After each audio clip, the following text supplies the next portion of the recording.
Hey friend, today we're diving into something that so many women over 40 do, often without even realizing it, especially during this time of year. And that's what I call soft quitting on yourself. The holiday season is beautiful and special and full of celebrations and family and travel and joy, but it's also when a lot of women quietly let go of the commitments that they made to themselves. They don't announce that they're quitting. They don't consciously decide to just throw their health habits out the window. Instead, they do it with a whisper, subtly, softly, almost silently. And by the time January rolls around, they're frustrated, discouraged, and telling themselves, this year will be different, even though they said the same thing last year. But here's the truth. It can be different this year. You can enjoy the holidays and take care of yourself. You can say yes to the joy of the season without saying no to your goals. So today we're going to talk about what soft quitting looks like during the holidays, why it happens, and 5 powerful ways to stop doing it so you step into the new year proud of how you showed up, not frustrated that you're having to start over again. So let's start by calling it what it is. Soft quitting isn't dramatic. It's not throwing in the towel loudly. It's quiet. It's subtle. It sneaks in and feels almost justified. It might look like this: skipping your workouts just for the week because things are busy, or grabbing many drive-through meals or sweets all day because it's the holidays. Telling yourself, I'll get serious again in January, or silently lowering your standards for yourself while you're still saying that you're trying. It's not quitting with a bang, it's quitting with a whisper. But here's the thing: your actions are still speaking loud and clear. And this isn't about guilt or shame. This is about awareness. Because when you can see soft quitting for what it is, you can choose differently. So why does this happen? Why do so many of us lose momentum between October and January? Well, here are a few common reasons. First off, routine gets disrupted. Maybe kids are home from school, schedules change, work slows down or ramps up. Everything feels out of rhythm. And when structure disappears, consistency often goes with it. And then there's temptation literally everywhere. Parties, dinners, treats in every office and kitchen. It's constant. And when everything feels like a special occasion, it's easy to slip into I'll start over later thinking. And then, of course, there's busyness, which takes over. The holiday to-do list is long: gifts, events, travel, guests, and self-care slips to the bottom of the list. And then finally, there's the I'll start in January thinking. This is one of the sneakiest forms of soft quitting. It's procrastination disguised as patience. We convince ourselves, oh, it's fine to pause now because we'll make up for it next month.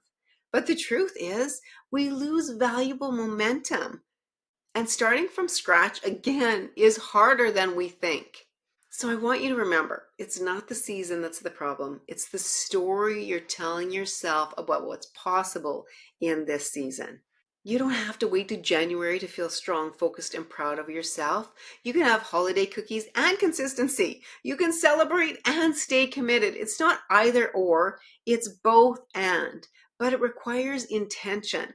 So let's talk about some ways to stop soft quitting this holiday season. How can you actually do that without giving up your holiday joy?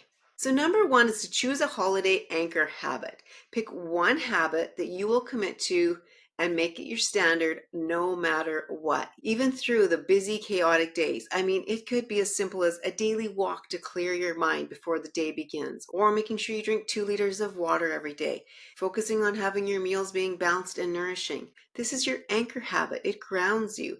Even if everything else feels unpredictable, this one thing builds consistency and confidence. And when you prove to yourself that you can stay consistent with that one thing, you build momentum for everything else. Oh, and I love the 2-day rule. This rule is simple but powerful. Never go more than 2 days without doing something for your health. Miss a workout? That's okay, life happens.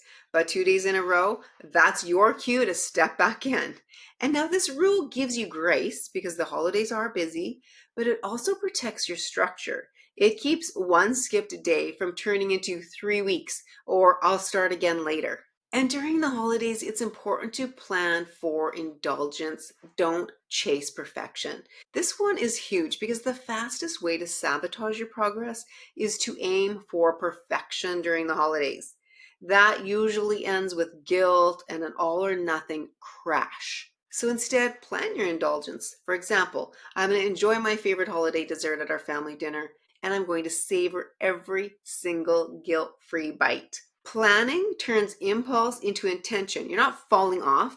You're choosing how to enjoy the season while still honoring your goals. Health isn't about avoiding every treat. It's built on the consistent choices that you make in between them. Another thing to do is to check with future you. This one's all about mindset. Each day, pause and ask yourself, what would the healthiest version of me do today? What decision will I thank myself for in 30 days? This shifts you from short-term comfort to long-term confidence. It helps you make decisions based on who you want to become, not just how you feel in the moment. Future you, the one stepping into the new year proud and strong, it's counting on present you to make choices that align with her. And finally, don't go it alone. Stay plugged in. Whether it's our coaching group, a friend walking this journey with you, community matters most when life gets messy. Because here's the truth: isolation fuels quitting. Accountability and encouragement pull you back in.